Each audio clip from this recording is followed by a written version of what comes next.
Hey guys, we are here with Jim from Liberty Pole. We're gonna get started in about 5 minutes. Enjoy the music. We're just gonna hang out here for a little bit. I'm gonna need to do some technical stuff and gonna be sharing this stream in a few other places. So please sit tight, relax, and grab your Liberty Pole and or whiskey and or tea or whatever it is that you want. And we'll get started in just a few minutes. So sit tight, relax, grab your whiskey, and enjoy. And for those of you that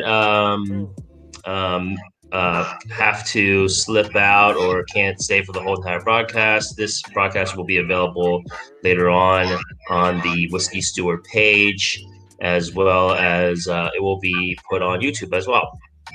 All right. So we have a few people joining us already. And feel free to say hi. Jim and I can see your comments on the on the side here. So give a shout out. But I'm going to be doing some technical stuff in just a bit. So hold on for a minute. Jim, what are you drinking there? Alex, I'm drinking our first batch of Peated Rye. Okay, very nice. Which is a once a year release that we do, a cask strength peated rye. Very nice. I'm liking it. Alex, how are you, buddy? Good to see you. I'm good. Yeah. No, Alex Zokalai. Alexander. I see. Okay. I was going to say, thank you for the enthusiastic greeting there. Thank you. Our other friend Alex. Thank you. Our other friend Alex. Yeah. Kudos to Alex for a great background. Alex C and Alex S. You're talking to Alex C now? Alex. How about Alexander? Alex C. Alex S. Commented on your background. Yeah, right here. I'm right here. I snuck into the distillery and set up. So I'm actually in the distillery right now, and Jim didn't know this. So this is a surprise. And I went home. It's a surprise. Jim's like, "What are you doing in my distillery?" Sometimes I do fool people, actually, to tell you the truth, and then because I'll put some kind of barrel or something kind of background, and people will be like, "Oh, hey, like where are you filming with all those barrels behind you and everything?" I was like, "Oh, it's just a green screen, guys, just a green screen."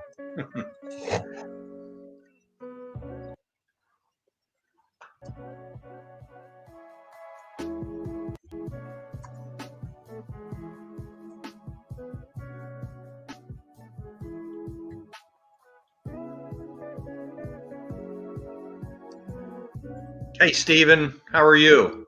Good to see you. Did you golf today? Stephen, how are you? You know, everybody's hanging in. Hope everybody's hanging in there.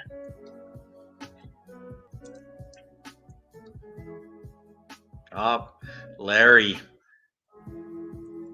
is one of our mixologists extraordinaire. So thanks for joining us, Larry. At the distillery. At the distillery, yeah. Very nice.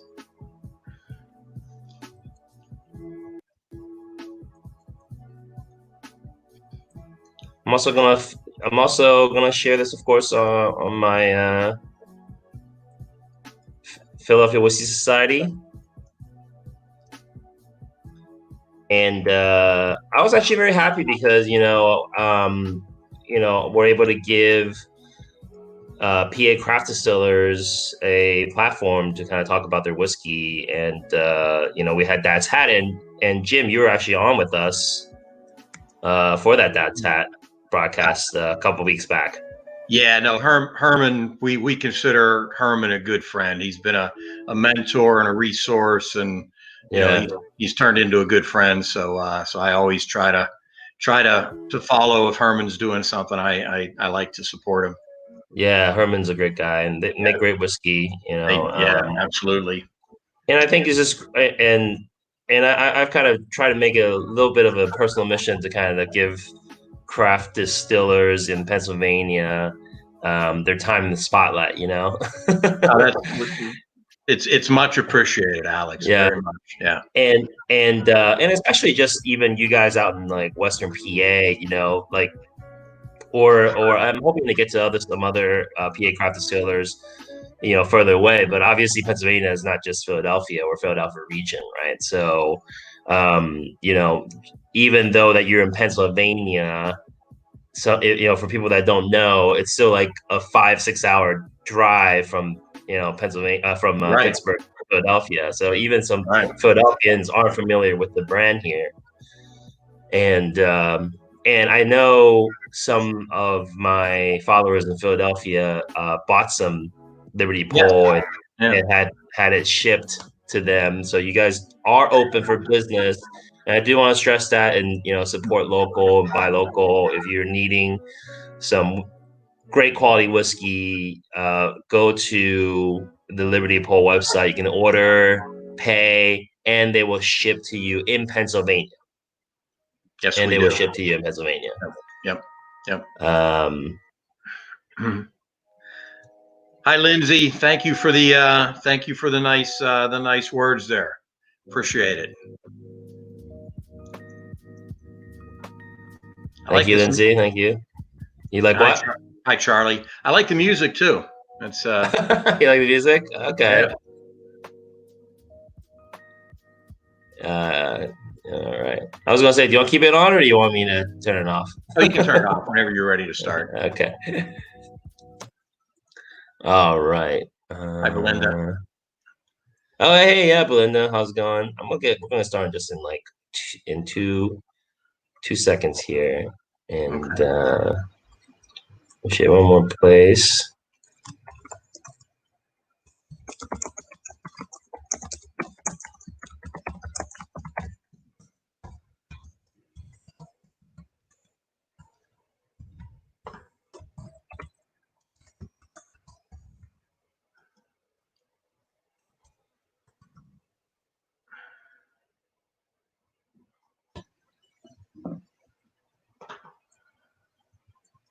All right.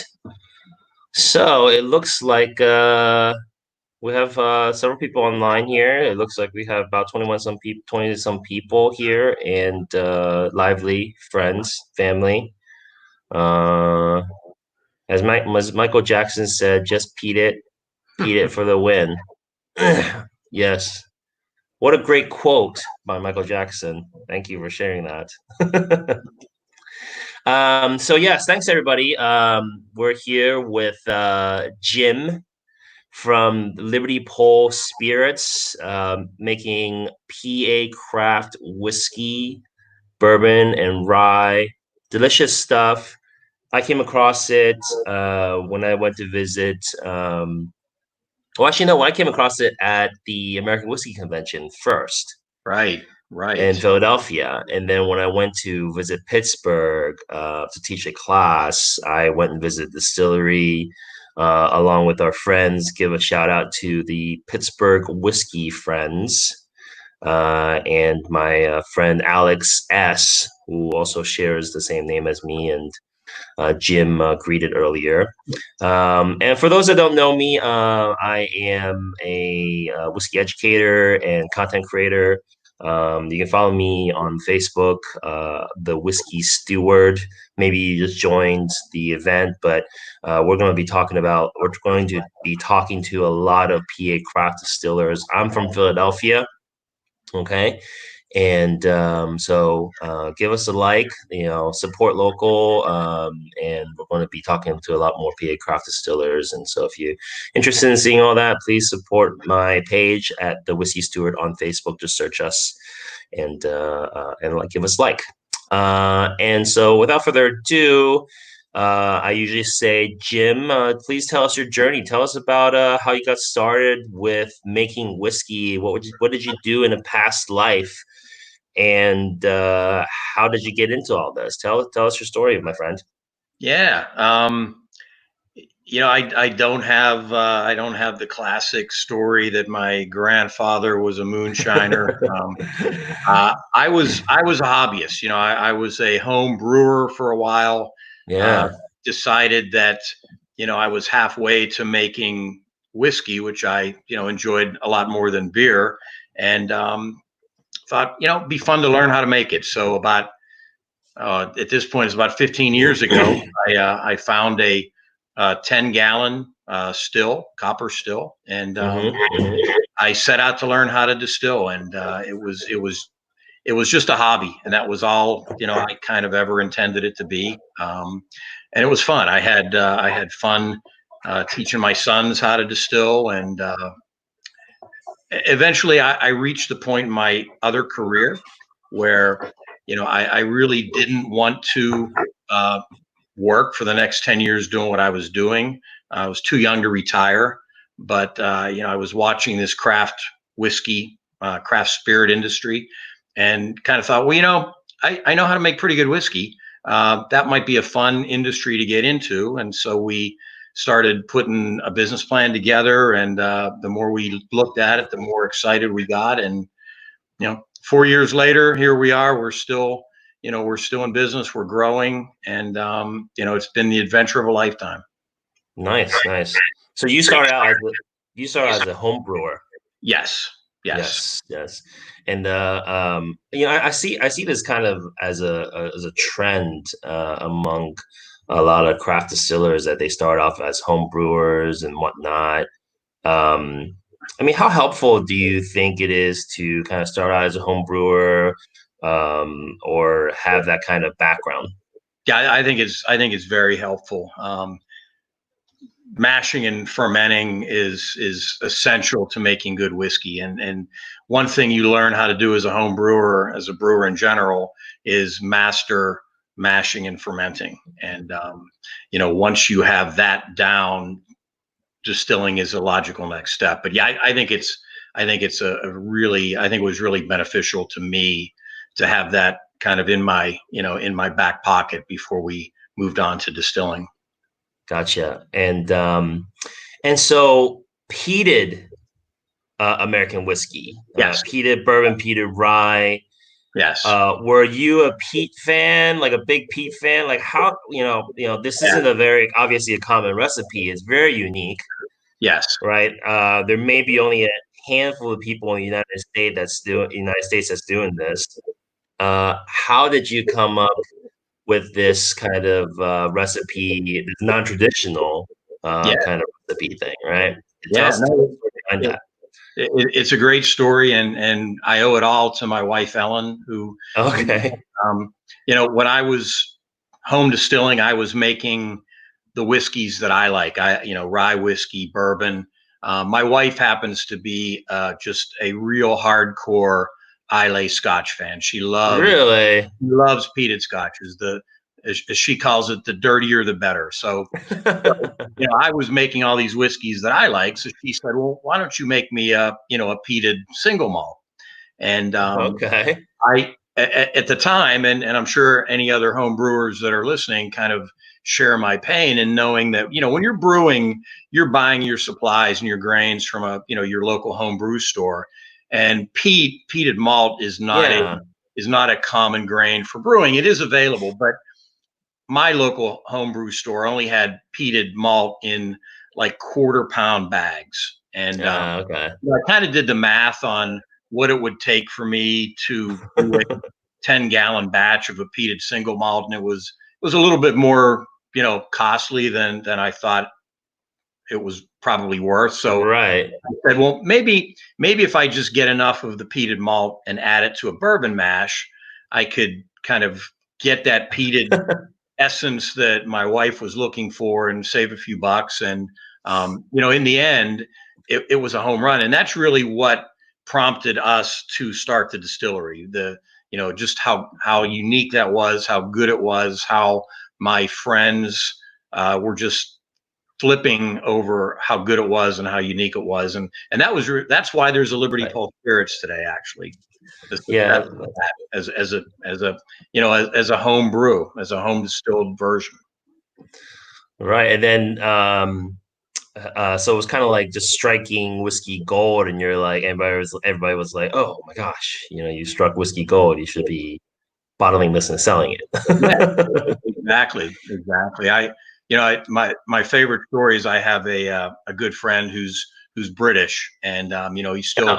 he still carries the heavy British accent. And we were sitting around tasting the peated bourbon for the first time, and my other two friends kind of drank it like they were drinking a shot. They're not real whiskey, Yeah.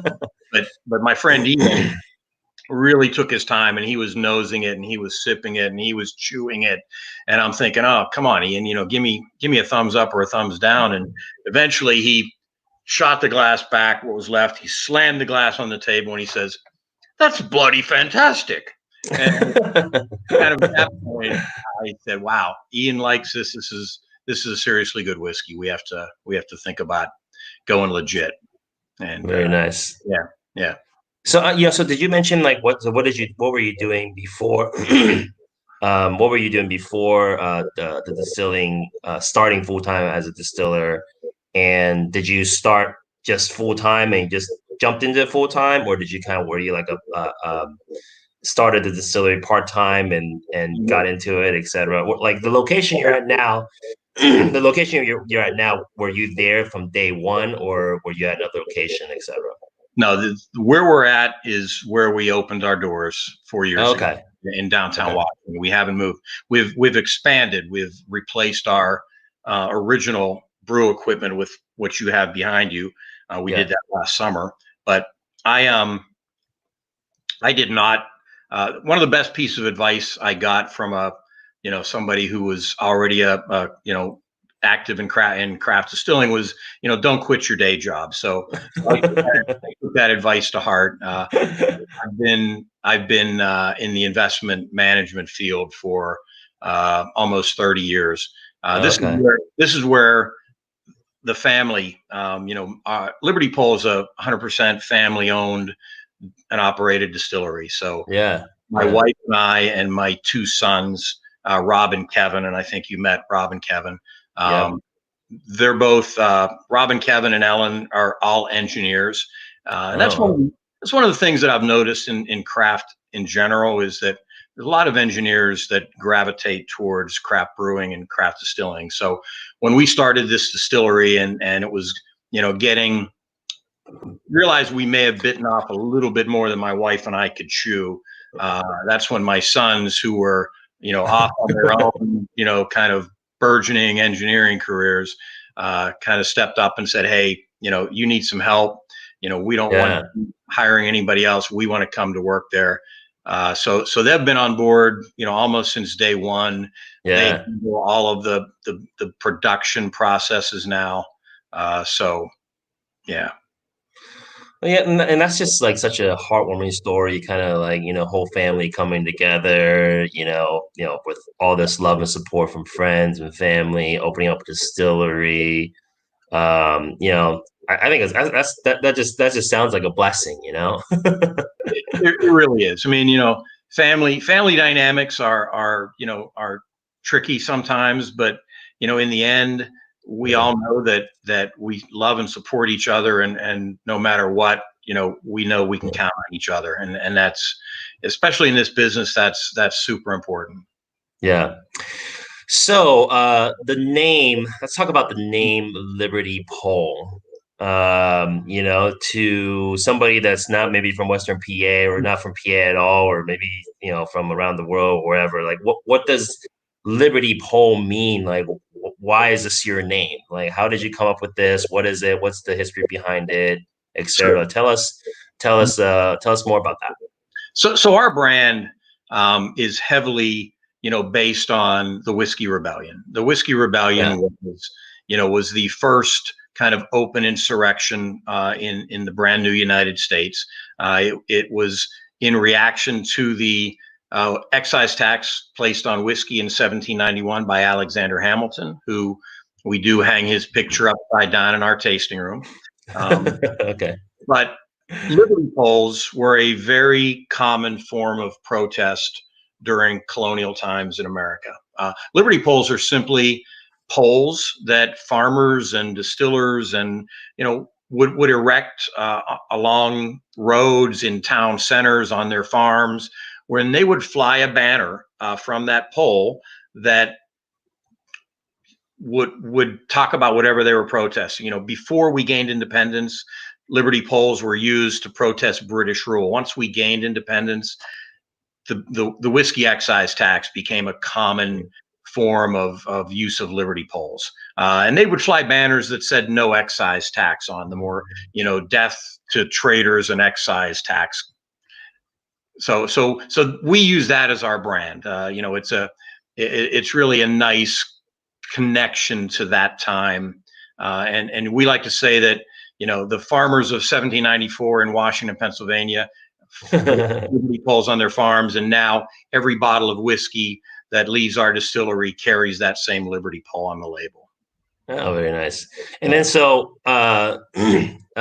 Western PA was also a big kind of like hot spot for the Whiskey Rebellion, and you guys have even like a cultural festival once a year. Can you tell us about that? And you guys participate too, right? We do. So we are located in Washington, Pennsylvania, and you hit the nail on the head when you said Western Pennsylvania. Western Pennsylvania, in general, pretty much any area in Western Pennsylvania can come up with some event or something that was related to the Whiskey Rebellion. It was kind of a regional conflict. In Washington, Pennsylvania, though, we happen to be home to a gentleman named David Bradford. And David Bradford was an attorney. He was the de facto leader of the Whiskey Rebels. His home still stands on Main Street, about a 6-iron from my front door of the distillery. Okay. And the city of Washington every year kind of honors their role in the Whiskey Rebellion by hosting a festival, the Whiskey Rebellion Festival. Yeah, and that's that's actually. There's a picture. Yeah, that's the festival's great. It's a 3-day event, 4-day event. Lots of music, lots of food trucks, and kind of most importantly, and what it's I think best known for, is its historical reenactments. And these are the reenactors, and they every year, these guys are amazing because they don't recycle the same skits every year. They write brand new skits that bring to life different events that led up to and culminated in the tarring and feathering of a tax collector on Main Street in Washington. Very nice. And then also we can take a look at this Liberty pole here, right? That people are erecting, and I believe the first person there is your son. Yes. Is that right? Yep. Okay. Yeah. So and I think I've even seen some pictures of your son getting tar and feathered. Yes. Both of my sons have been tarred and feathered. The good news is the tar is a mixture of rye flour, and chocolate, so it's okay. Yeah, it's not quite as deadly as what they used in 1794. Yeah. So this pole as they're putting up is the pole that you were talking about, where farmers and business and people, landowners would put up on their land, and almost kind of like a community posting board kind of thing, right? Absolutely. And of course, in this case, they would post about their disliking of the taxes on their whiskey. Right. Exactly. Very nice. So I'm curious. So did you? It seems like you probably were an attender of this festival even prior to starting your distillery, right? Oh yeah. The festival is last year was its 10th anniversary, so the festival has run for 10 years. Unfortunately, like many things, COVID-19 has canceled the festival this year. But we've been a participant now in in 5 of the 10 festivals, and we were present at a few before that.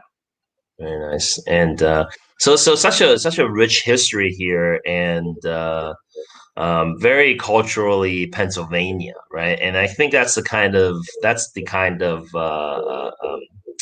thing you're going for, is that you guys are, you know, we're Western Pennsylvania and we're Pennsylvania. This is our whiskey, and you really want to be tied into the community in that way. We do. We do. We try to participate as much as we can in the various community events that happen in Washington. We take that also to heart with our whiskey. And I'm sure we'll talk more about the whiskeys later, but all of our Yeah. whiskeys are 100% grain to glass. We're particularly proud of our rye whiskey, which is a Monongahela style rye. Um, Oh, Locally grown rye, no corn in the mash bill. So yeah, so we're very proud of our heritage and try to honor that. very nice. And so you mentioned this, the key word, I think, and I had this conversation with the people at Dad's had about the Monongahela. Yes. Monongahela, Monongahela. Yeah. I mean, I'm a native Pittsburgher, and I've always called it Monongahela. Monongahela. Okay, Yeah. yeah. Okay. So Yeah. tell us about this Monongahela rye grain, and what's so special about it, and where are you sourcing your rye grains from, and etc. So Monongahela rye was the moniker given to rye whiskey that was made in this region back in the 1700s. Ben Franklin talks about a trip he made to Paris, and one of the first questions he was asked when he got to Paris was, "Did you bring any of that Monongahela rye with you?" It's Yeah. just it's a whiskey that's been around since the 1700s. It is traditionally a high rye, no corn mash bill. That's kind of the difference between a Monongahela rye and a Maryland rye. Maryland is the other state that has a long history of rye whiskey. Maryland ryes would typically contain some corn, Corn. Yeah. right? So Maryland ryes tend to have a little bit of a sweeter taste profile, while Monongahela ryes tend to be a little spicier. And we source our rye locally. You Hmm. know, our we had two farmers locally that we had been sourcing rye from, and both of them had just a bad harvest last year. It was a No. spring. Rye's a winter grain. It's harvested in the Yeah. spring.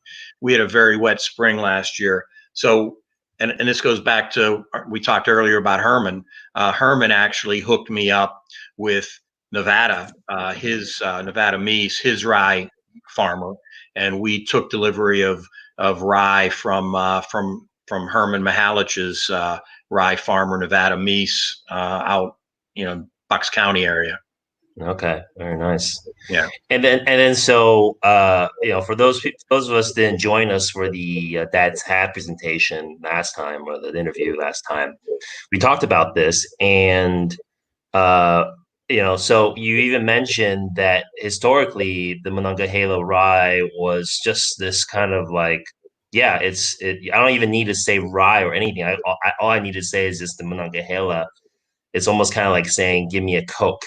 Right. It was just so synonymous with whiskey Right. that I could just say, hey, give me a Coke, give me a Coke, Coca-Cola is Coke, right? Right. Um, and Herman shared this very interesting story about, I believe was it Moby Dick? Yes. Yeah. Yes. Yes. And in the book, it mentions, it talks about I think it was the whale's blood or whatnot, and then it was like the color of Monongahela, Yeah. right? That's Yeah. something to that effect, Yeah. right? So even as a kind of a cultural reference, just not even to say, oh, Monongahela whiskey or American whiskey or whatever, just saying the word, and then the author understanding that, hey, people just know, Right. you know, Yeah. just kind of shows how much how famous it was, right? And then so I'll share this fact here that in 1810 in Kentucky they made 2.2 million gallons of bourbon, and then in Pennsylvania alone that year Pennsylvanians, this Pennsylvania distillery shipped 6.5 million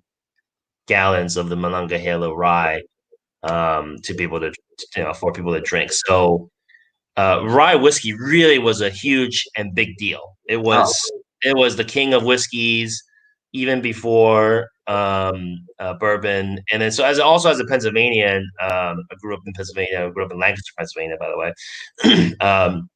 That just the kind of that I'm really proud to see you guys bring back Pennsylvania rye. People like Herman bringing back Pennsylvania rye and using that kind of heritage grain, using that grain to bring that back. And I love it. I love it. Any comments on that in regards to that? yeah, no, I mean, rye whiskey is bourbon's big brother, and Yeah. it fell out of favor after Prohibition. Most of the rye whiskey distilleries in Pennsylvania did not reopen after Prohibition, and America's taste change. When Yeah. rye's a heavier, spicier whiskey, and after Prohibition, people were gravitating towards a little bit sweeter bourbon, or the vodkas or gins, and Yeah. rye whiskey fell really off the map until the last 15 years or so, 10 or 15 years, Yeah. when craft distillers really started bringing it back. Yeah, yeah, and I think craft distillers are leading the charge in terms of bringing things like craft rye back, and just even innovation, like even like adding peat Right. to your whiskey, right? So okay, yeah. So we're since on topic of grains and everything. Tell us about kind of like the mash bill. You said your rye is just rye and barley, no corn, Well, right? no corn, but there is a third grain in there. So our rye mash Okay. bill, is 61% unmalted rye, Okay. 13% malted rye. Okay. Then we Gotcha. have 13% wheat and 13% Okay. malted barley. So we have 26% malted grains in our mash bill, the malted barley and the malted rye. The wheat component of our mash bill, Huh. Yeah.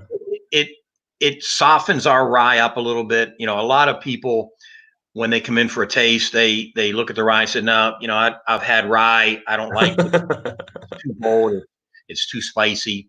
And so, I always like to get people to take a chance. Try our rye.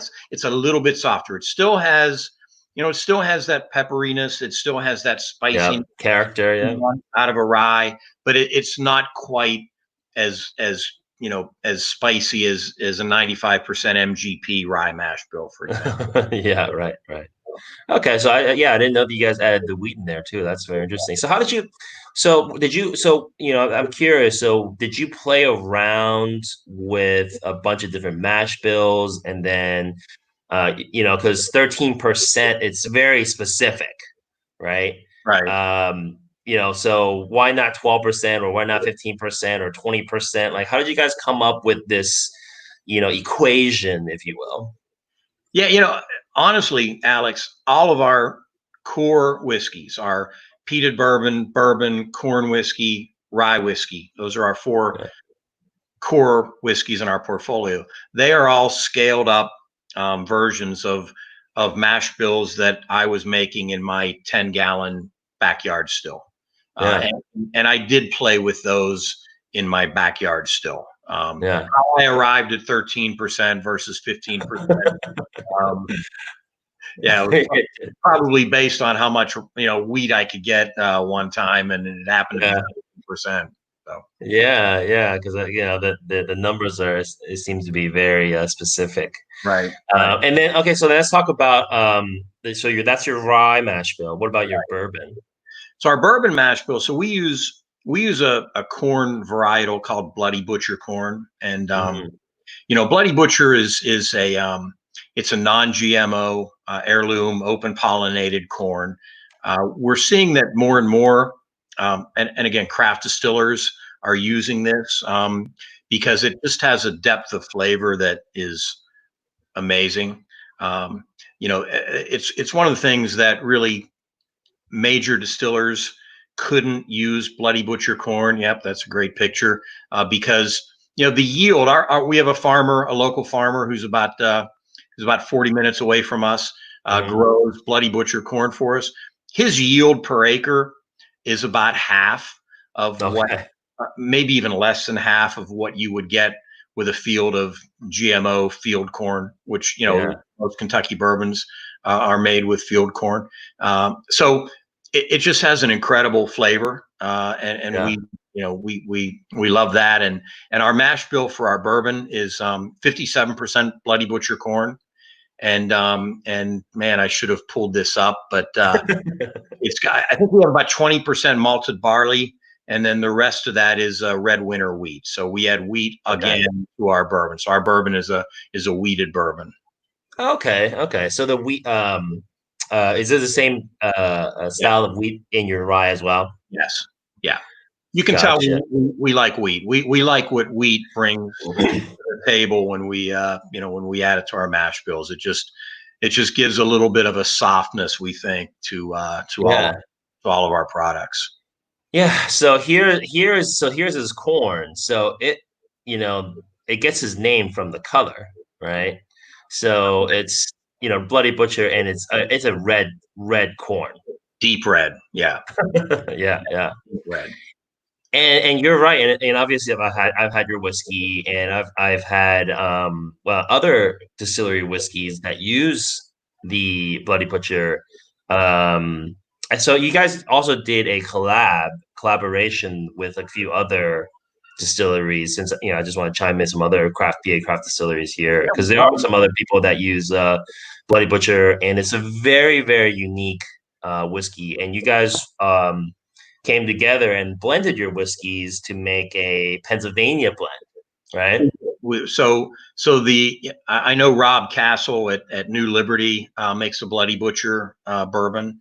The collaboration was actually a rye whiskey collaboration. We worked together with Dad's Hat, New Liberty, Thistle Finch, Barrel 21, Liberty Pole, Wiggle, and Red Pump, also in Washington, PA, with us. So that was seven distilleries, and we all contributed rye whiskey that we blended into a Herman donated a 53-gallon barrel that we kind of mingled our separate rye whiskeys together for a couple months, and they were fully aged rye whiskeys when we blended them, and then we sold those to raise money for the aforementioned Whiskey Rebellion Festival.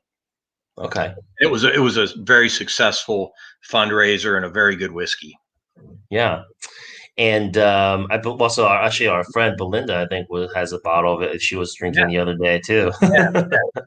Belinda was there. And Alex, just I'll catch up on some of these comments over here. Alex says he's slated to be tarred and feathered for 2021, right? Alex, I will talk to the committee on that. Yeah, I know they want me to do it, and I'm not going to do it. So yeah.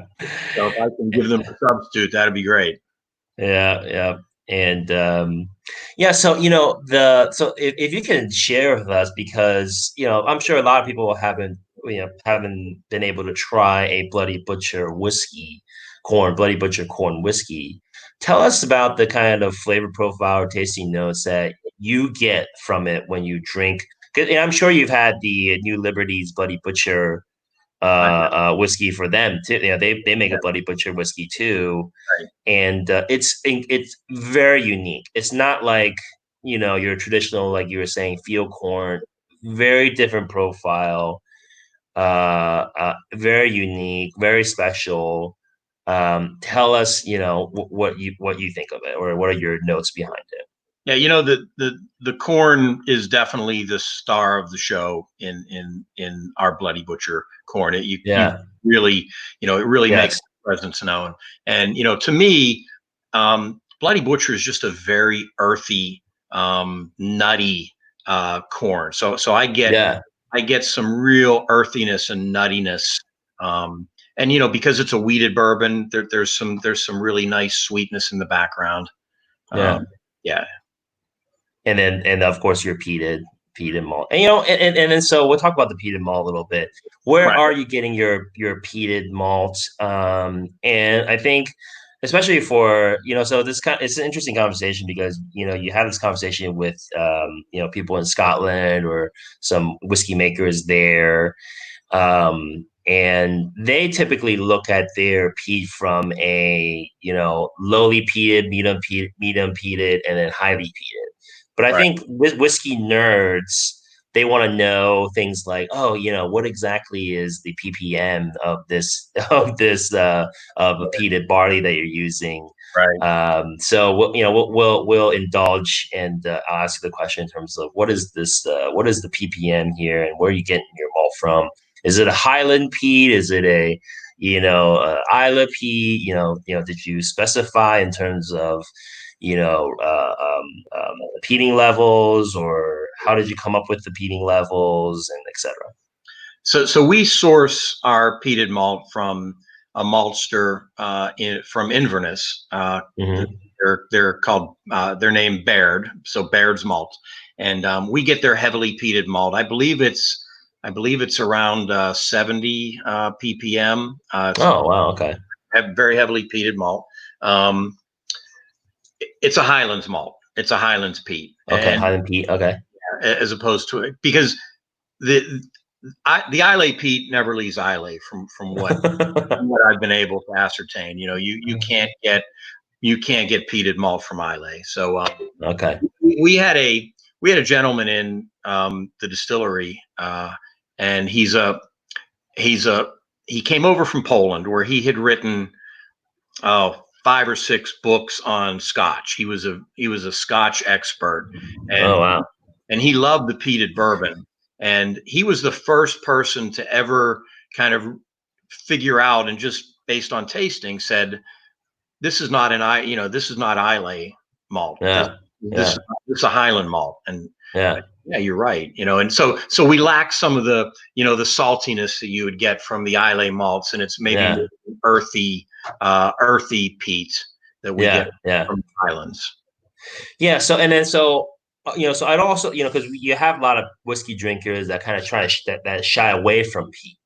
So I also want to point out that this is not a heavily peated, even though your ppms are very high, but we have to remember that it's only a small percentage of your overall mash bill, right? That, It's not like yeah, we're not talking about a Scotch which is 100% peated barley here. You still have your corn, your rye, your wheat, and it's just one component of it. So I don't well, want that's the key, because the label says bourbon, peated bourbon. So yeah.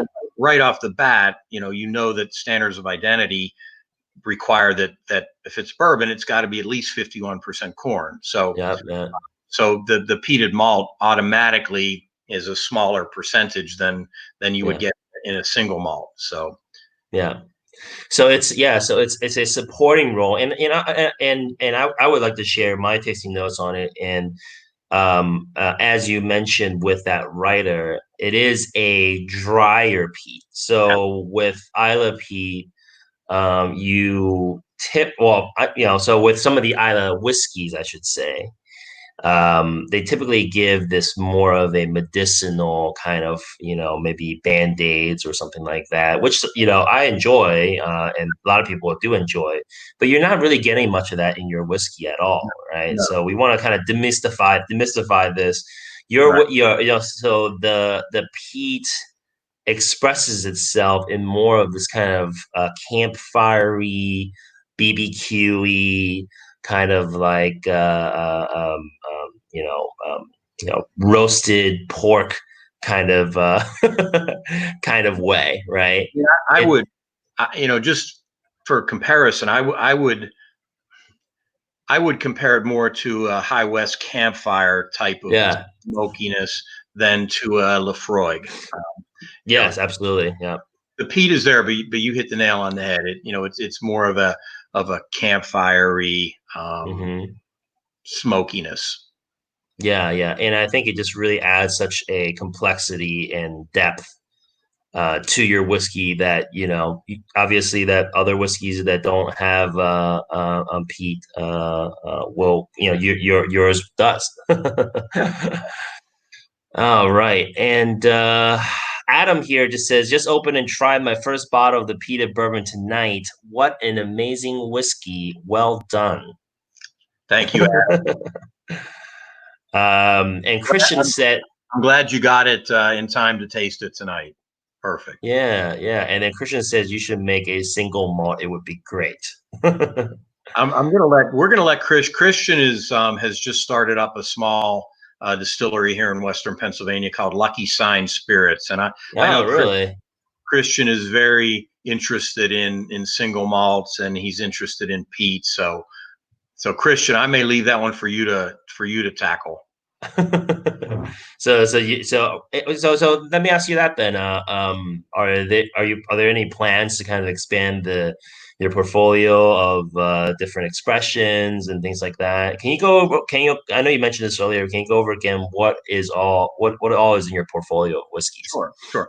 Our core portfolio is we do two ryes. We have a white rye that we call Bassettown. Bassettown was actually what Washington, Pennsylvania was known as before it became Washington. But that's the Whiskey Rebellion style unaged rye whiskey. We have an aged version of that's our rye whiskey. So two ryes. We have a corn whiskey. Hmm. It's 80% corn, 20% malt, aged in our used bourbon or rye barrels. Again, Bloody Butcher corn, super unique. It's really a nice, simple, sweet summertime whiskey. I love it in the summer.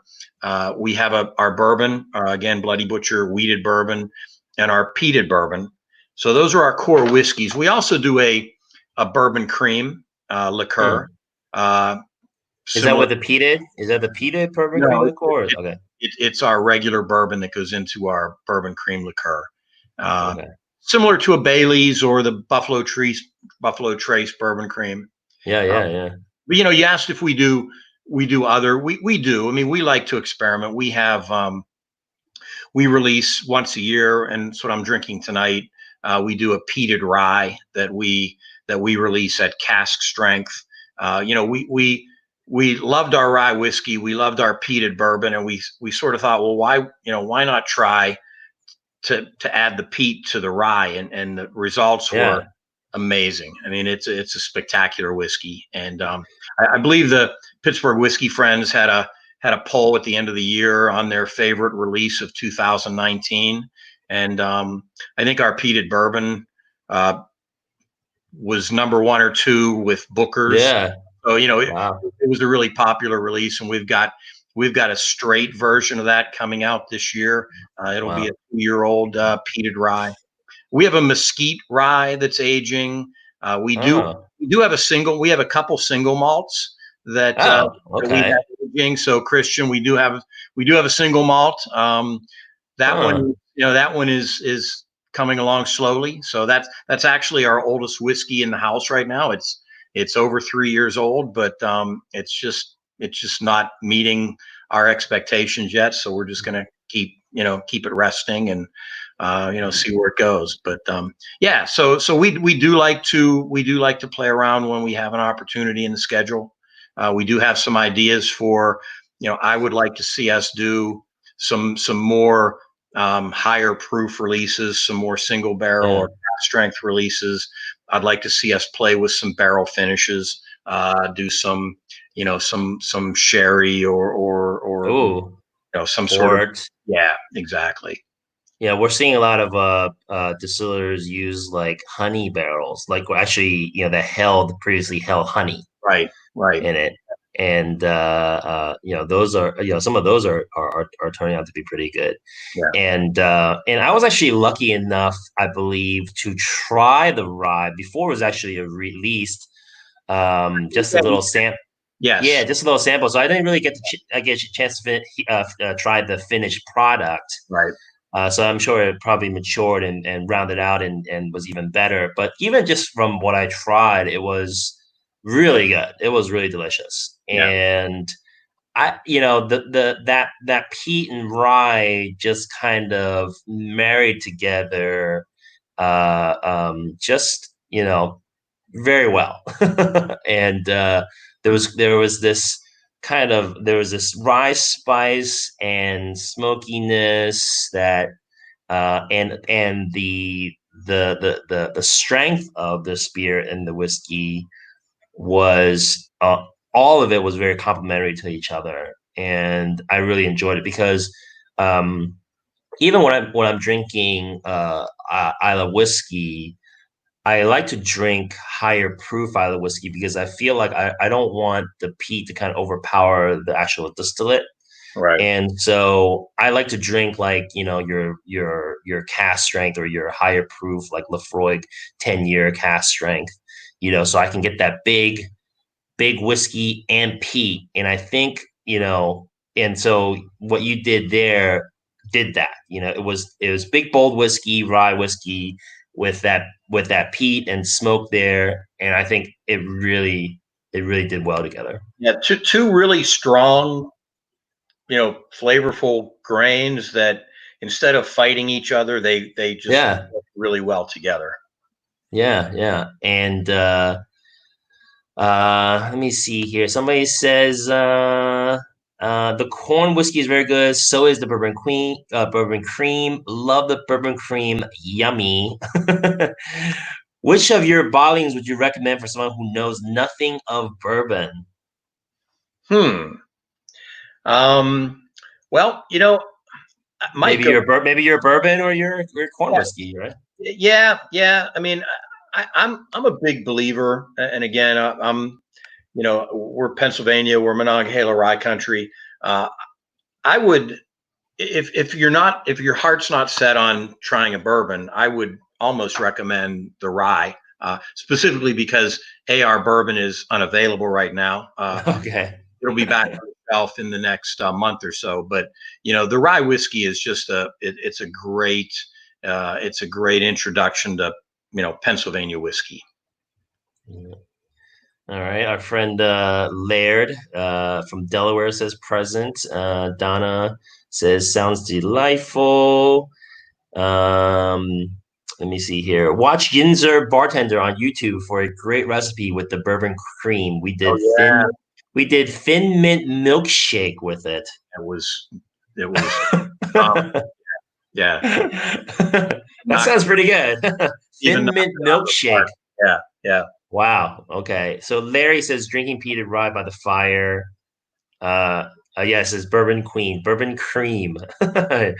Somebody's adjusting my speech there. So I also want to mention your newest expression that you didn't get to mention earlier. Yeah. Uh, what is this? This is the family. This is a lovely family portrait, like, and Yeah, holding your newest expression. What is it that they're holding over there? they're holding World Health Organization approved hand sanitizer. So, Yes. so like Not for drinking, not for drinking. I was not just kidding. drink. Yeah, I was just drinking. I was just joking about the the newest expression. But tell us the story behind this. Obviously we're all being affected by what's happening with the pandemic right now. right. And I love how PA craft distillers, many of you are stepping up to the plate to make hand sanitizer and to meet this demand. Tell us about the story here. So we wanted to do something. We're in a horrible situation now. We're, like I said earlier, we really try to support and be involved in the community. And we talked to our local hospital and heard that they were really hurting for hand sanitizer. So we said, well, we think we should be able to make it. It's the base is ethanol, so Yeah. there's a lot of support among distillers sharing the World Health Organization formula. Unfortunately, the base for hand sanitizer needs to be 180 proof ethanol, or, Yeah. or or above. And we're a whiskey distillery, and that's Yeah. I think one of the strengths of our distillery is that we were designed from the ground up to be a whiskey distillery, meaning we have a pot still. That's all we have. We never intended to make vodka. We never intended to make a new spirit. Yeah.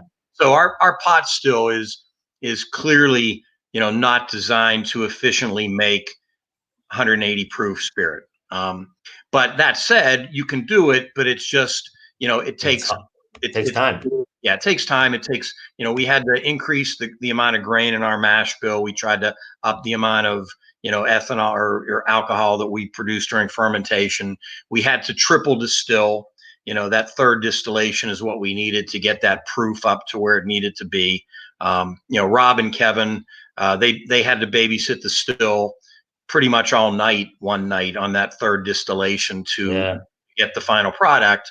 But we were able to come up with about 115 gallons of hand sanitizer that we bulk bottled in those gallon jugs you see there, and we donated, I think, most of it, about 80 gallons, to the Washington Hospital, and then the rest of it we donated to the Washington Police, EMT, Fire Department, Washington County Health Organization, and some other local healthcare providers and first responders. Very nice, sir. Thank you for doing that. Sure. And you're donating this stuff, and and I also want to point out, like you were saying, it's not like you guys have a column still and you're just like ripping this distillate through, and you're pumping it out, right? So like you're saying, a pot distillation is batch distillation, right? So you got so you got to distill it once, and then you gotta probably clean up and get the next batch ready, and then put the next batch into your still again, and then distill that again, and then and because it's a pot distillation, you're probably only getting to like 60 or 70 after the second distillation, right? And you have to you got to get this guy distilled again to get it up to that 180 proof. Right. Which is to show you how inefficient it was. We did 3 600-gallon 100% corn mashes, bloody butcher corn. Oh my gosh! And you use your corn. You didn't just use like. That's all we had. So okay. We started off with 1,800 gallons of mash. Wow.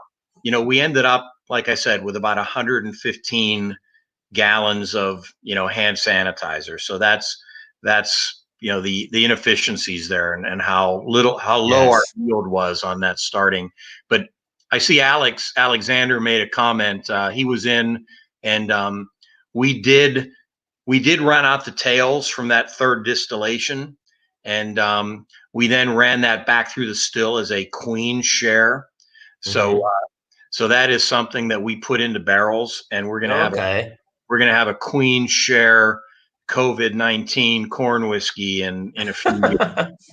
Oh wow, look at that, huh? That's being creative, innovative. Yeah. Well, at least you got something out of it. And then so that's another point that you made, and I'm very surprised. And hats off to you. You guys use your actual grains in there, which is quite costly. Instead of just saying, "Oh, I'm just going to use I'm just going to get some sugar and just make I just need to make alcohol anyway, right?" Yeah. So you guys actually had to also go through the mashing and from fermenting. So that process after the triple distillation, how many hours did that whole entire process take? Oh, it was it was a 2-week process. Yeah. So.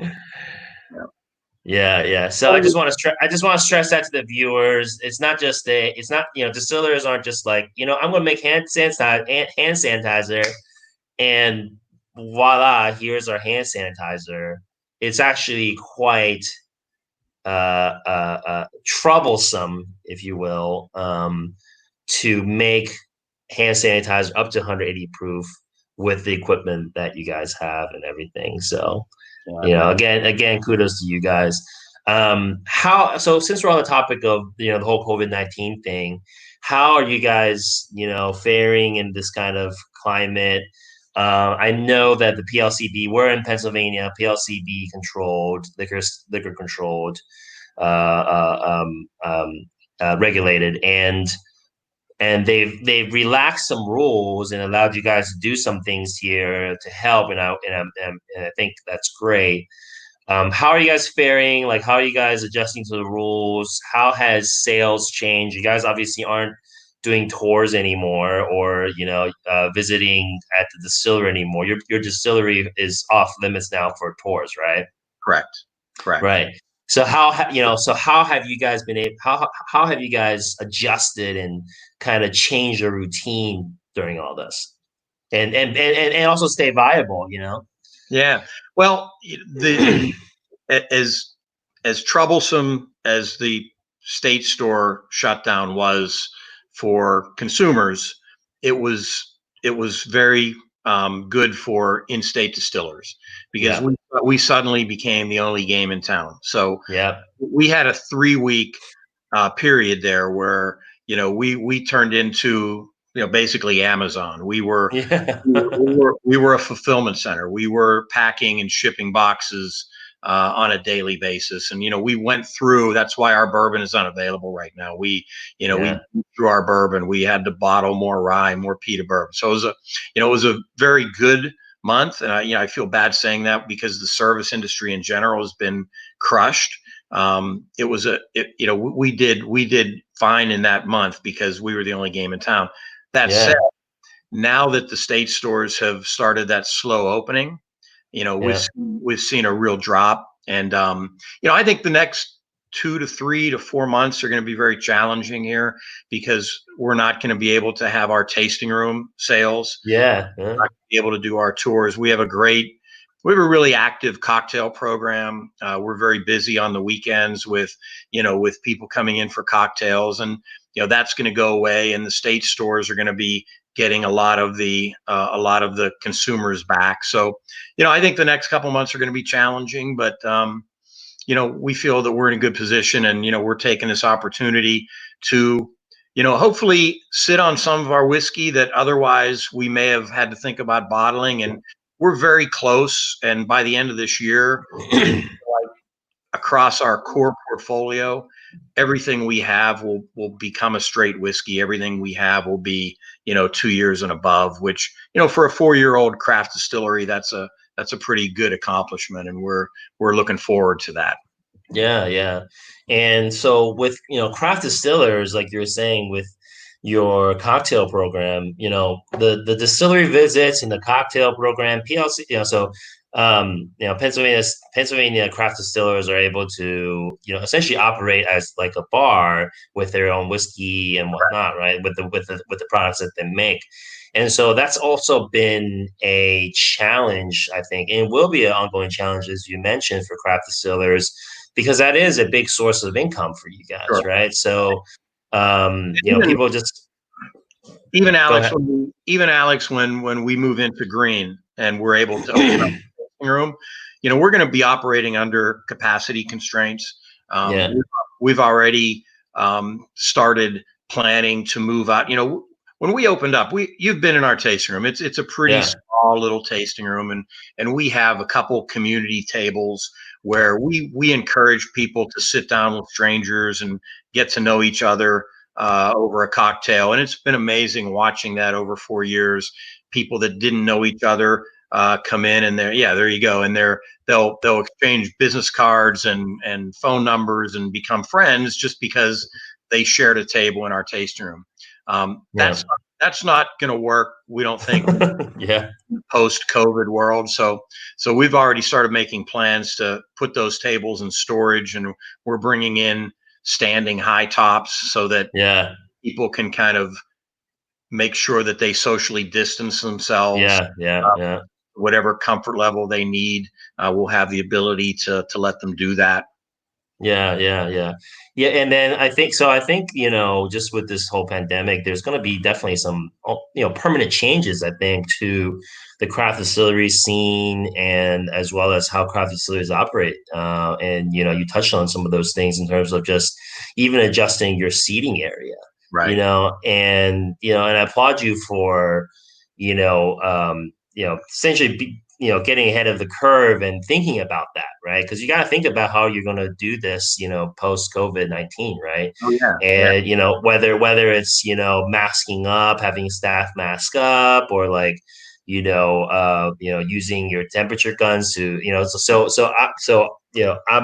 I'm in Taiwan currently, for those of you that don't know, and most of you guys do know. But here people, whenever you enter into a restaurant or a hospital or something like that, they take your temperature right there with the temperature gun. Oh wow. Okay. Right. And then so if you have a fever or something like that, you're just not out in, right? So it's just one of those things that, I'm sure distilleries and places will start to catch on and say, oh, hey, you know what? Maybe we should start taking temperatures of people, hand sanitize their people's hands when they come in, right? Yeah. So this process has to be figured out at some point, Yeah. and it's like you said, it's going to be challenging, but I'm sure there's a way to do this right and not put people's lives at risk. Right. And so this picture is of your tasting room. It's very also rustic, right? You got the wood, and you got that very warm feel to it. You got and you have your picture of Alexander Hamilton upside down Right there. now. Yep. So you're almost kind of going to this little themed restaurant. You're this themed bar, this whiskey rebellion themed bar. We Um, we call our tasting room the meeting house because meeting houses were very popular during Whiskey Rebellion times. It's where people would, get together to maybe plan the tarring and feathering of a tax collector. So we wanted our meeting house to kind of have that same vibe, that same feel yeah, we may have had, in 1791. So we went with a lot of woods and dark colors, and yeah. I think you. I think Yeah, and I think you may be the only craft distillers, at least craft distiller that I visited, which actually has a themed, tasting room and theme like this. And again, I applaud you guys for that. It's awesome. Thank So since we're here in the bar, tell us, like, what are your most favorite cocktails and whatnot, the most popular cocktails here that people are getting and drinking here, because people are at home. Maybe I know a lot of people actually making cocktails at home. So for those of us that are watching and have Liberty Pulse spirits at home, what are some of the favorite cocktails that's being bought here at the bar? Yeah, so we have a great cocktail program, and Yeah. all credit goes to my wife. Has taken his cocktail program to the next level. We do a featured menu, which is we have 4 cocktails that we bring on every month, and those stay for the month, and the next month they get replaced by 4 others. And people will come in the first weekend of the month. I'll get text messages wanting to know what our cocktails are. Nice. And they're usually more seasonal. In the winter, in December, we have a cherry bounce and a hot buttered bourbon. In May for the Derby, we usually have like a mint julep. But it's very seasonal, very very appropriate to the season, using fresh ingredients. And then we also have our classics.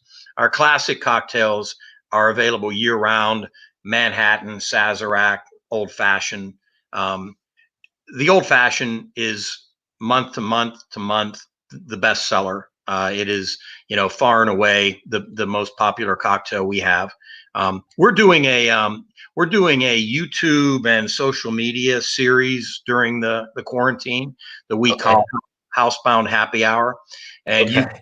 you can see our videos either on our Facebook page, Instagram, or we have a YouTube channel. And we're trying to just keep people, give them ideas on, hey, you're stuck at home. We're trying to give you cocktail ideas that you may be able to make with ingredients that you have, in your pantry. And Yeah. we've done the Old Fashioned. We do something. We did a Dalgona coffee just recently with our bourbon cream. So we do a lot of fun things. And on our website, we also have a cocktail blog where We have Oh, nice. all of our detailed recipes from some of our, our best, most well-received cocktails are all, nice pictures and detailed instructions on our website on how to make them. Can you tell us what is the web address for your website so people can go take a look? Yeah, it's www.libertypolespirits.com. LibertyPolespirits.com, and they can well, first of all, they can order your whiskey there, and Correct. they can check out these whiskey cocktail recipes. Right. Right. Exactly. Yep. And so we do have somebody asking when it will your bourbon be available. I think you did mention that, right? Did you just mention that? It'll probably be available by next month, sometime in June. We're expecting it. It's Okay. close. We have a lot of bourbon in barrels. We've tasted them. They're just not where we want them to be. I think with just some nice warm weather, if we ever get it, it'll be the final push that we need to get that bourbon ready. So we should have some bourbon within a month. Very nice, very nice. So people stay tuned, stay posted on the website, and I'm sure you'll mention it on the website. And you guys are on Facebook as well, right? Yep, we're on Facebook. We're on I think it's at Lib Pole Spirits, or just search for Liberty Pole Spirits. We're on Instagram and Twitter. Just search for Liberty Pole Spirits. And just some heartwarming comments from our people watching. Belinda says, that's a Western PA ingrained trait that we appreciate most living here. And, I think this was a comment about you making the hand sanitizer and things like that. Laird says, raised up at your grandpappy's knee, I'm sure, raised up right. And all right, and what else are people saying here? Oh, any chance that you could do some farmers markets, or have you guys done farmers markets in the past or anything like that? Yeah, Stephen. Yeah, we don't do a lot of them. We do the downtown Pittsburgh farmers market. Yeah. We do a couple, but yeah, Stephen, reach out to me, and we'll definitely talk about hooking up with you. Katie says, can't wait to make the trip to do the tour and visit your tasting room.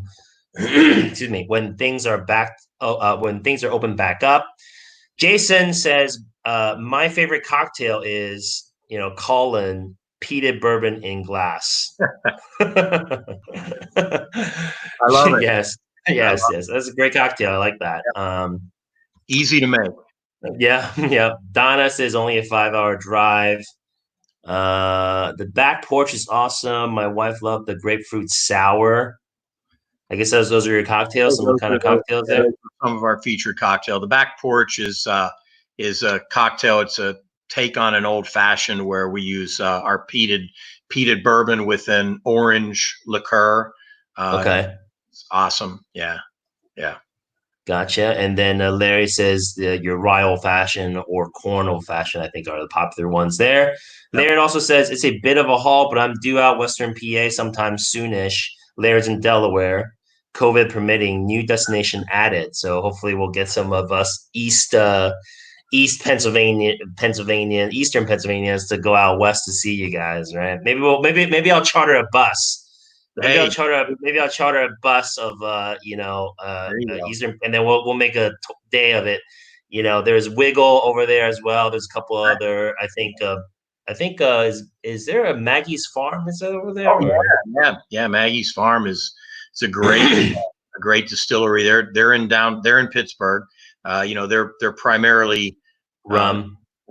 Yeah. I say primarily. I mean, they're almost totally rum. They did one whiskey that they worked in conjunction with a brewer to take some beer and make a whiskey. But yeah, they're a rum distillery. Tremendous rum. Yeah. So I mean, there's a craft whiskey scene, very vibrant craft whiskey scene in Pittsburgh. So I'll plug the Pittsburgh area. Everybody go and spend your dollars. Go get some Permane sandwiches. That's kind of like the thing to do when you're in Pittsburgh. It's kind of like the Philadelphia cheesesteak, right? Yeah, right. A similar type thing, but a different sandwich. Excuse me. Donna says that I'll join the FB and IG. Steven says, awesome. I know they moved downtown, one to the strip. Amanda and I will look forward to coming down this summer. Larry says, yes, bus tour. Yes, bus Alex. Sign me up for the bus. A few people said yes, bus tour, but yes, bus tour. 5 hour drive. We'll make it work. But I want to go over a couple of these pictures, and then we can maybe take a look at your stills. So I'm just gonna click through some of these from the start here. So we saw that. So here's your official logo here. Tell us. So there's a woman, and it looks like she's holding on to a Liberty pole. Yeah. Right. So when we were researching the history of the area and the we heard a really gut-wrenching story about one of the few casualties involved in the Whiskey Rebellion. It was a young man named Oliver Miller who was shot at a siege at the tax collector's house, and he was shot, I think, in the leg, and it was a long horse ride back to his house, and he bled out. There were no doctors available. Right. And so his mother said something to the effect of, curse the wilderness where there were no doctors to save my son. And we pictured her, and her name was Jane Miller, and we call our logo Spirited Jane. So that in our minds is Jane Miller, the mother of one of the casualties of the Whiskey Rebellion, holding a Liberty pole, and that's the Liberty pole that we said goes out on every bottle of whiskey that leaves our distillery, leaves with a Liberty pole. Gotcha. Very a cultural reference there, a historical reference. And then so I can see something on her shirt. Is there significance to what's on her shirt? This seems like an S there.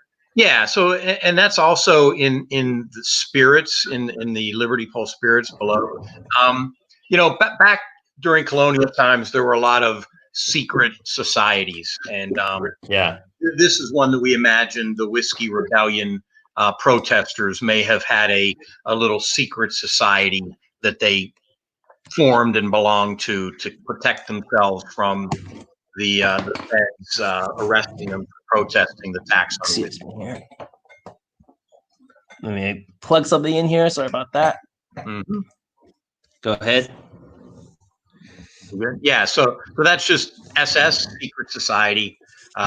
Kind of in our minds, they would have all had a secret society that they belonged to protest this tax on whiskey.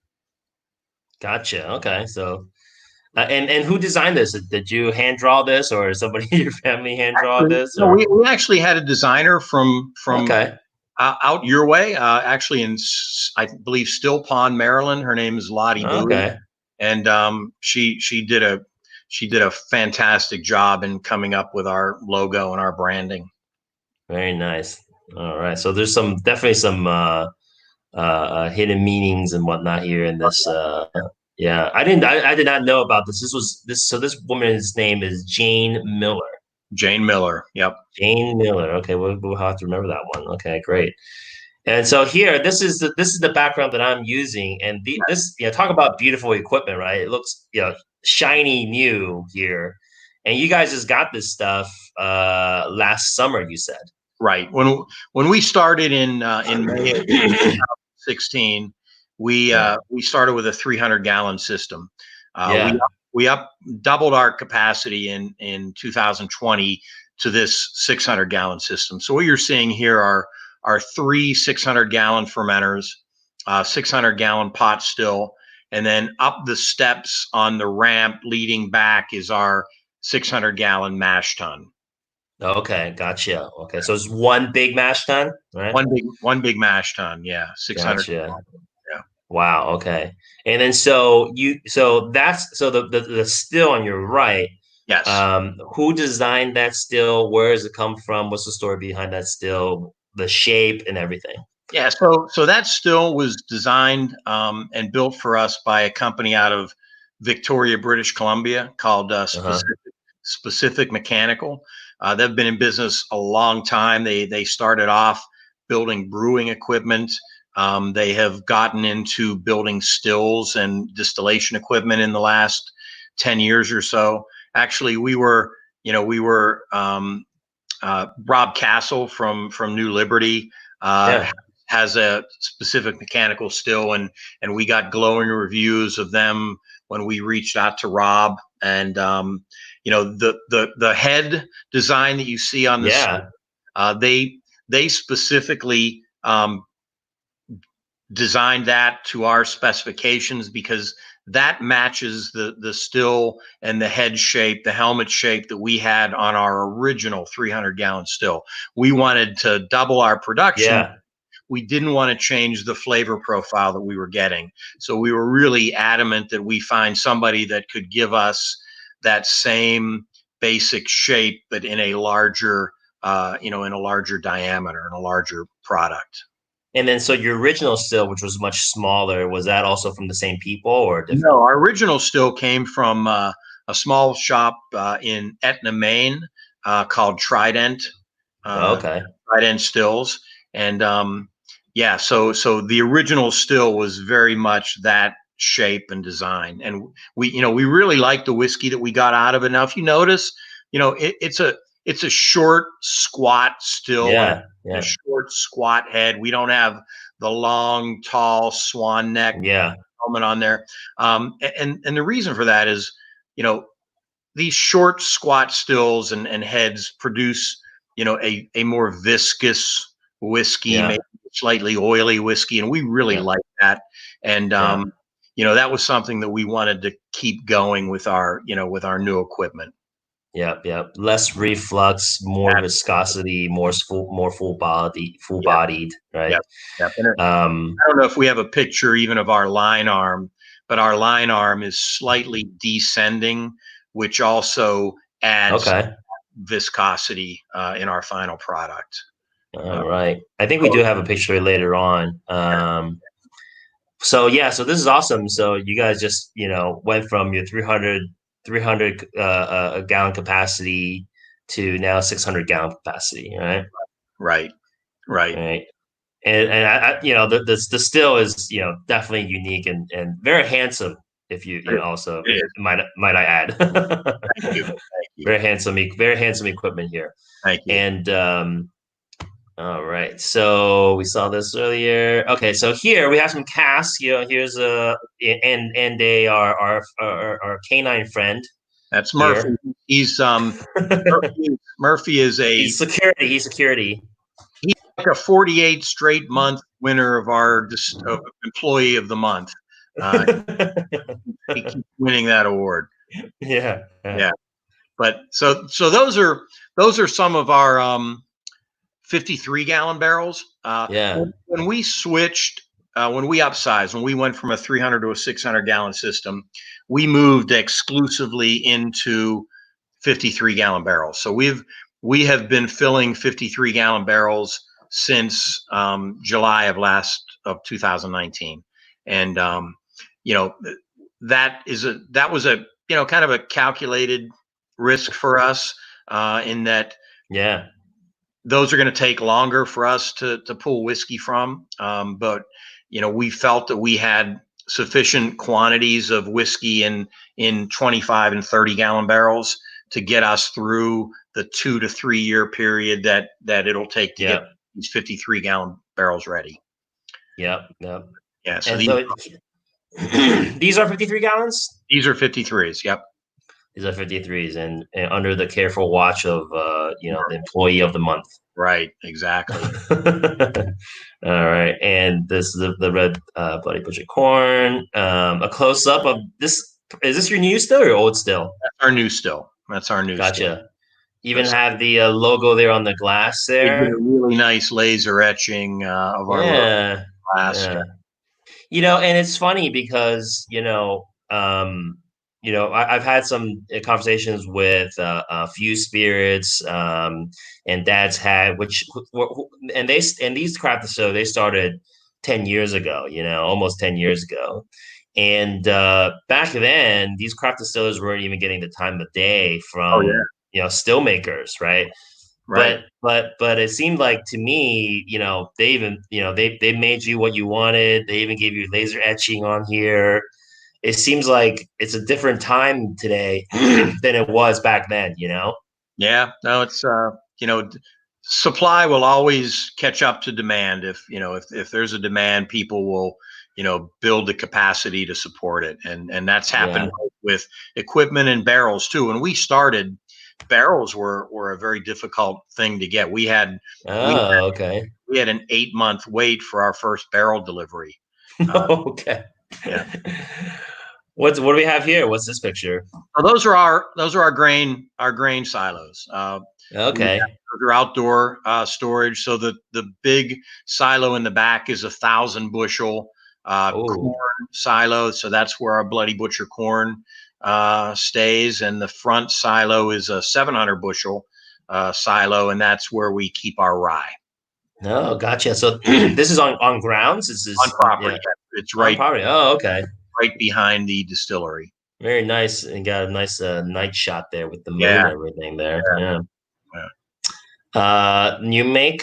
Your new make coming off the Coming out still. of the whiskey safe. Yep, yep. Yeah. Okay. And this is Yeah, just uh doing some anybody. quality control testing. I believe at that point we were getting close to making the tails cuts, so Yeah. that was some quality control there. And These are your 53s also. these are 30s. So the Okay, 30s. Okay. hanging up on pallets, those are 30s. Yeah, Okay. So you started off. So you did start off at 5 gallons. You said, we right? did.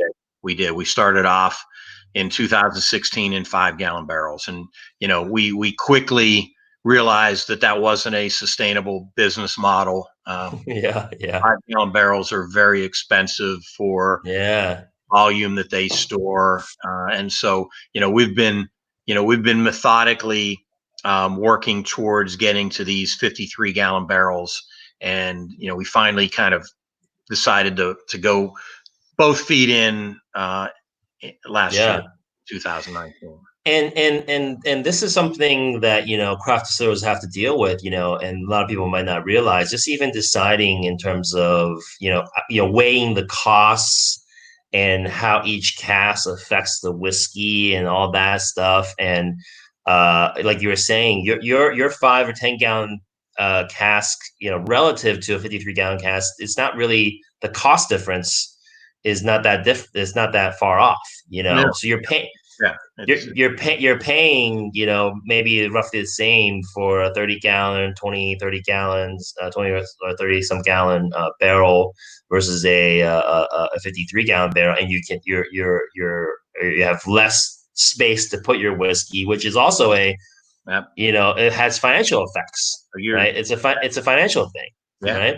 you're 100% right. Yeah, Yeah, and it takes up room, and also you have limited space too, right. right? Yeah, So, yeah. all these little things that craft distillers have to deal with, and it's not easy. I just want to say that's so again, very hard work here. And so one question does come to mind in terms of just that progression from 5, 15, 30, 20, to 53 gallon barrels. How do you think your whiskey has changed, and how are you managing that, to have that consistency of your whiskey going from barrel to barrel and whatnot?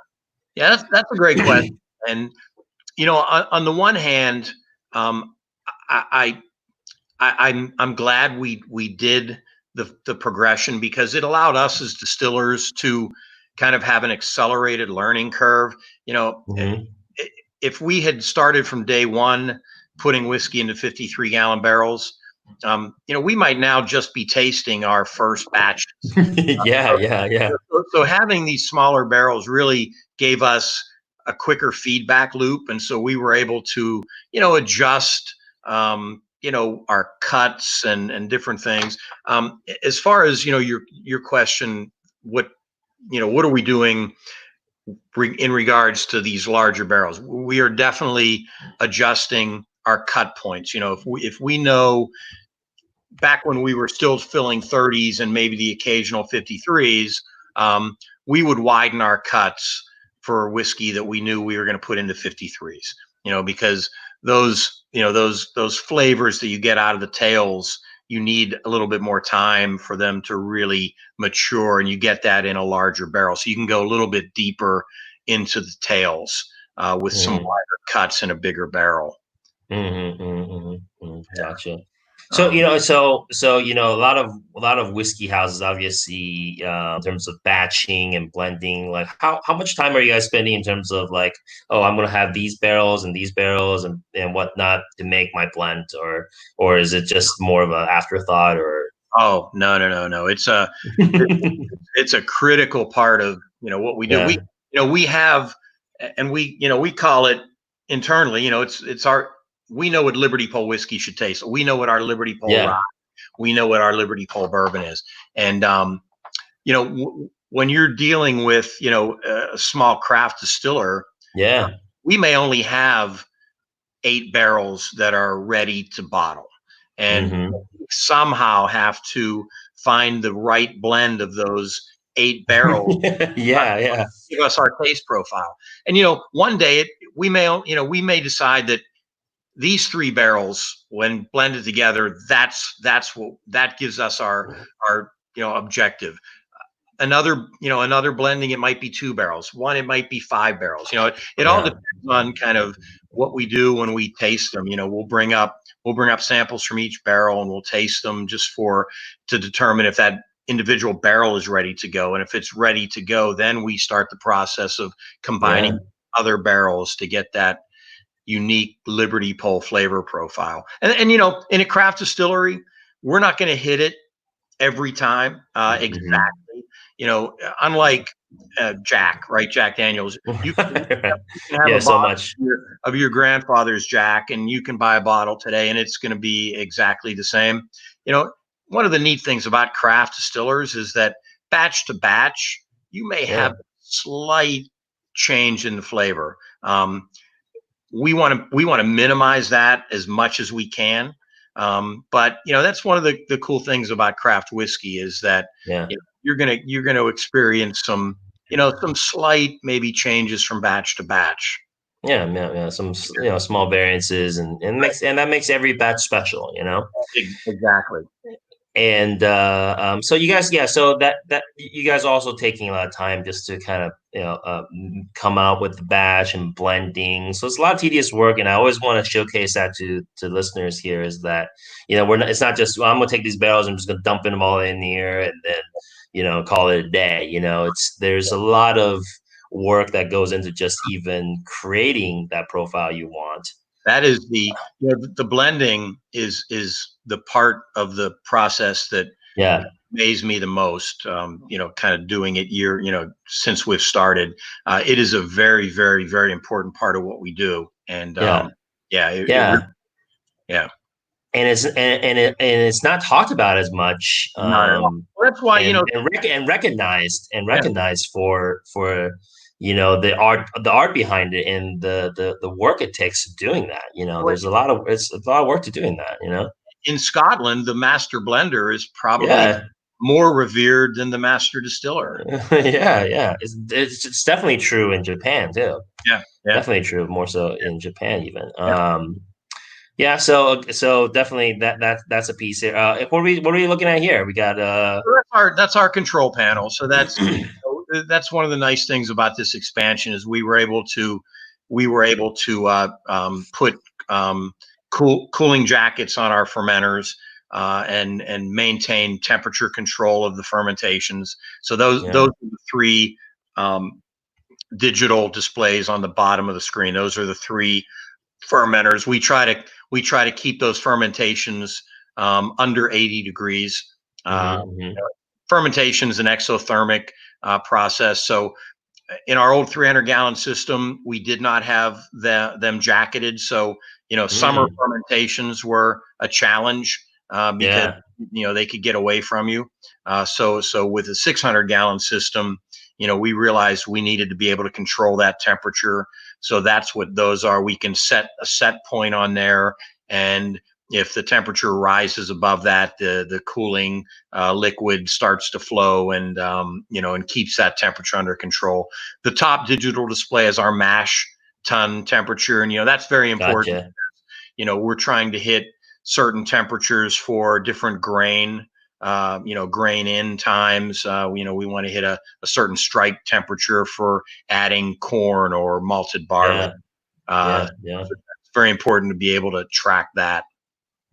Yeah, yeah, I'm sure your corn goes in first, and then your malt goes in last, right? So, Right. and so something like this, obviously, definitely an upgrade for your system here, and you're going to be able to get much more consistency Absolutely. and control. And so, the fermentation, as you mentioned before, is so important, and even just the temperature Right. of the fermentation can really affect the outcome of the beer that comes out and ultimately the distillate that you're Right. getting from that, right? Right. So again, another piece where distillers really have to pay attention, and we're getting an inside look here at the technology and the equipment that does that. Here we have inside look here. Yeah, that's an inside look at the mash tun. So it's Yeah, obviously empty, but we had just finished mashing for the day and cleaned it out. So I turned the light yeah, on.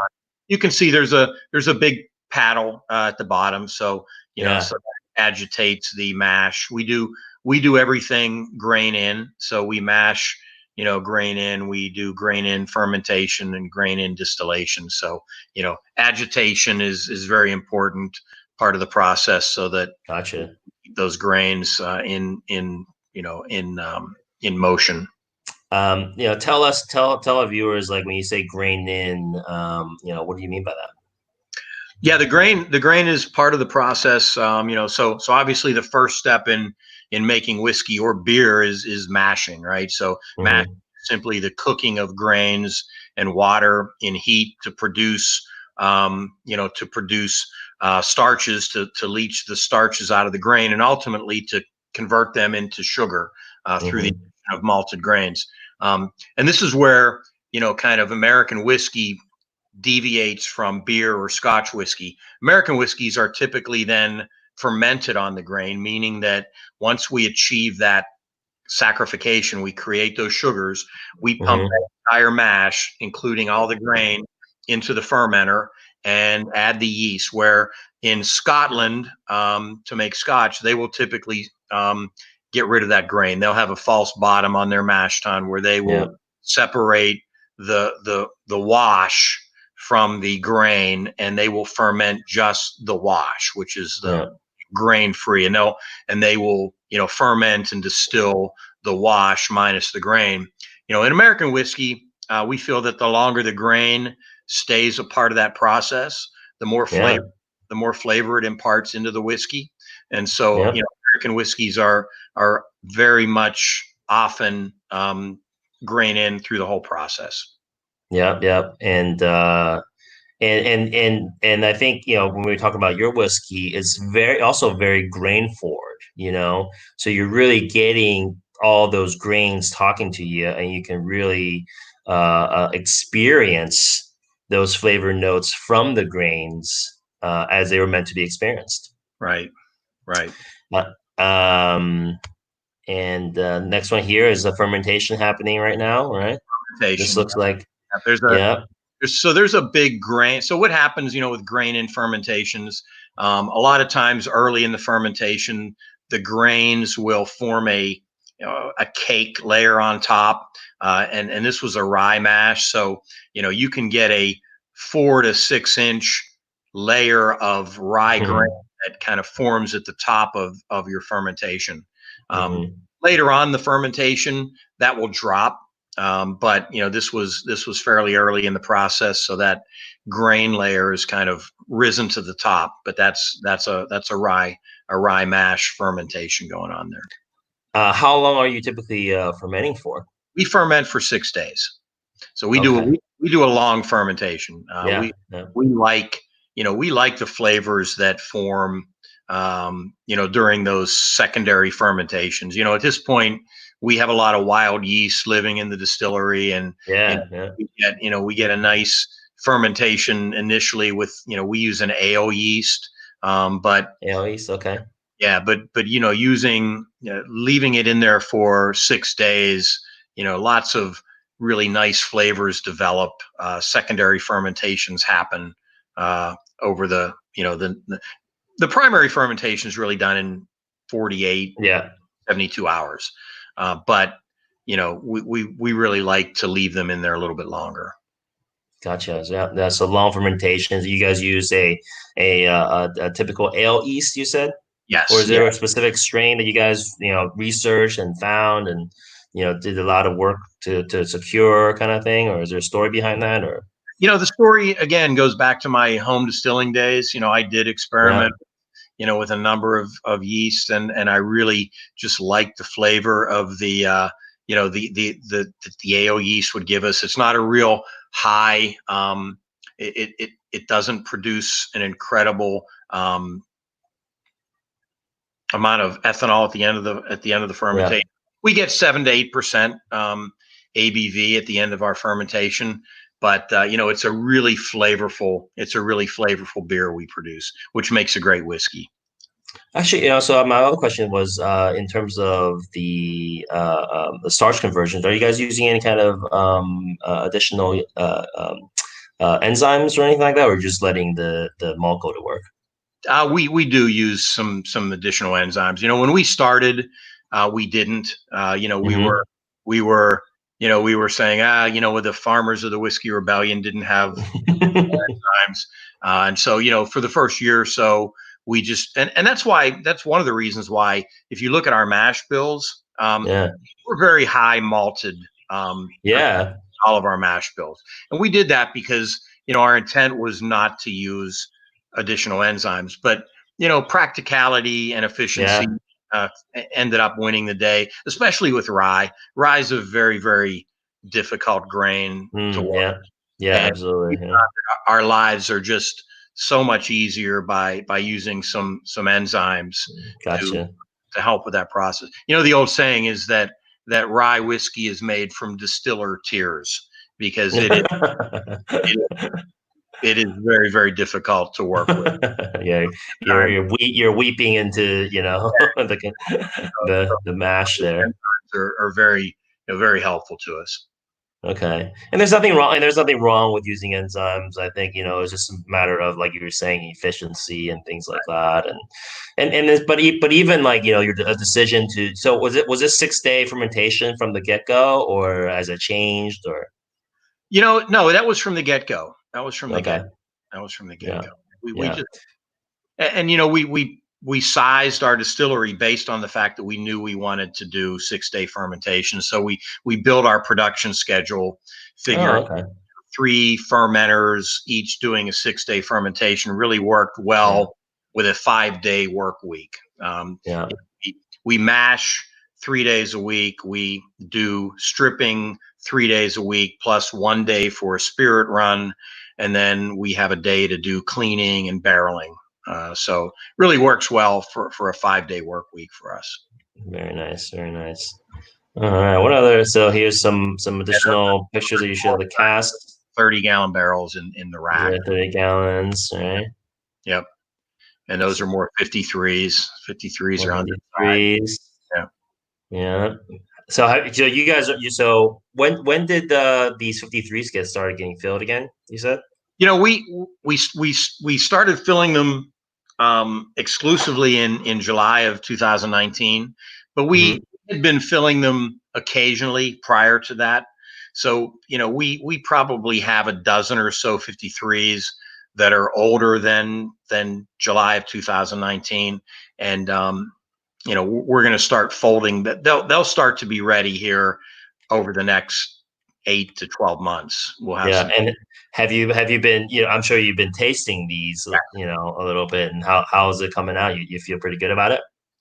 Oh, we love it. Yeah, it's I mean, you know, there's a reason why Kentucky bourbon and big whiskey makers use 53. It produces a really, really good whiskey.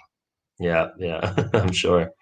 Oh, and here we go. Here's that picture of the lion arm here.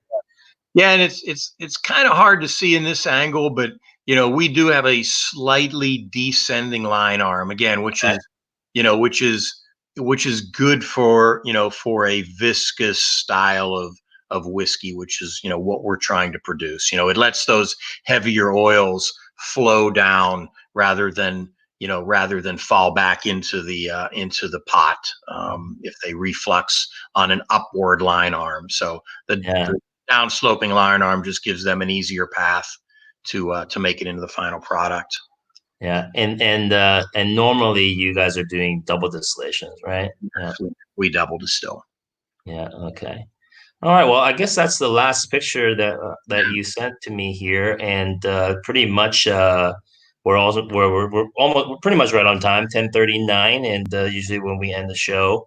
But is there anything that anybody out there wants to ask Jim? And in the meantime, Jim, is there anything that you want to add and share with the audience and everything?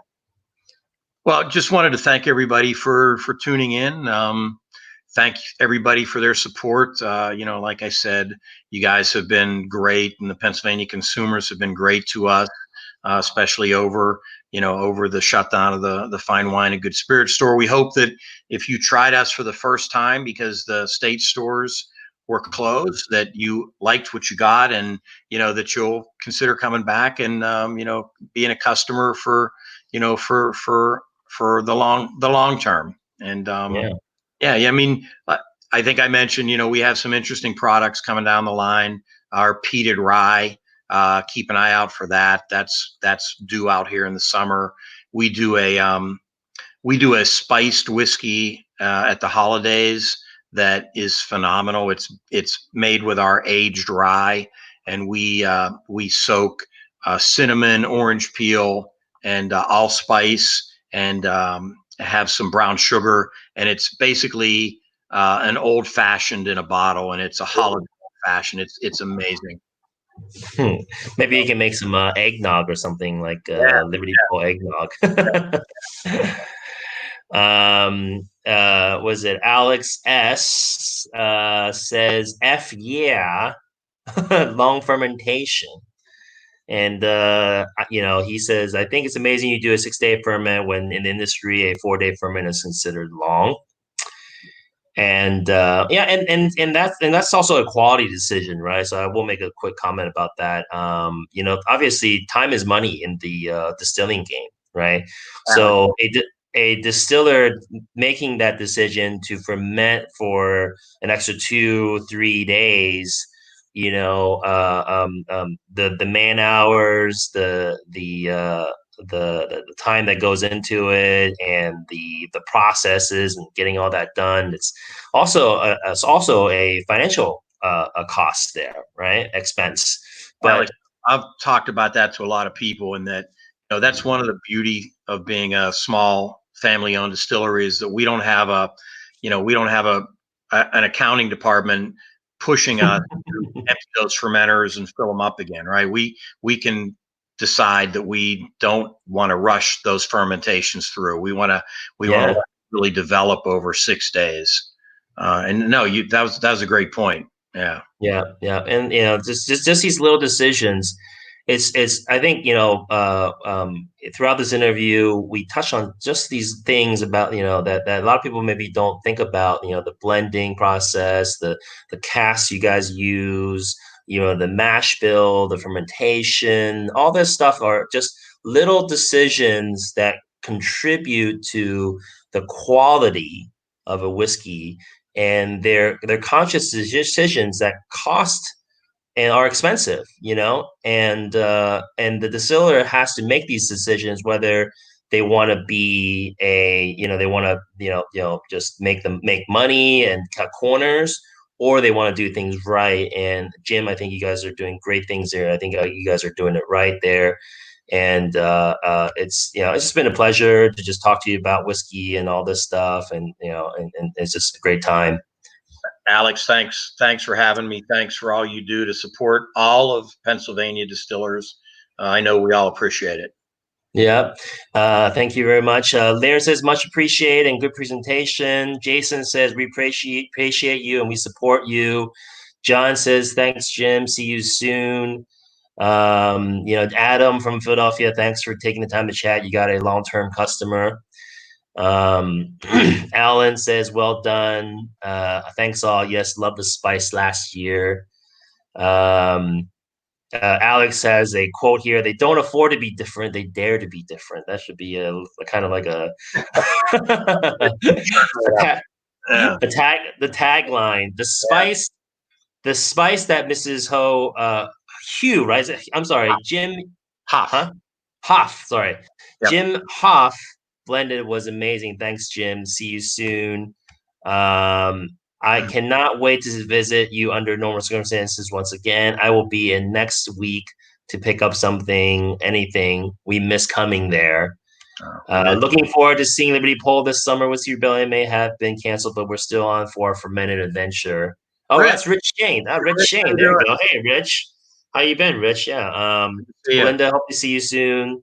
Ben says, thanks, Alex and Jim. So, yeah, I'm just loving all the comments. Thanks, guys. Thank you. Lots of love and support for Jim and Liberty Pole and all these guys, and again, thanks, everybody. Support local.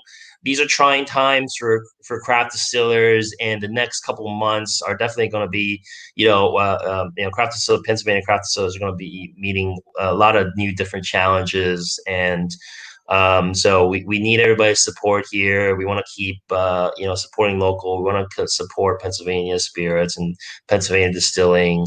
So thanks again, everybody, for your support. Thanks again, Jim. We'll end it at that. And we will see you guys next time. Thank you, Alex. Thank you, Jim. Take care. Stay safe. All right. Stay safe, everybody. Thank you, everybody. Bye-bye.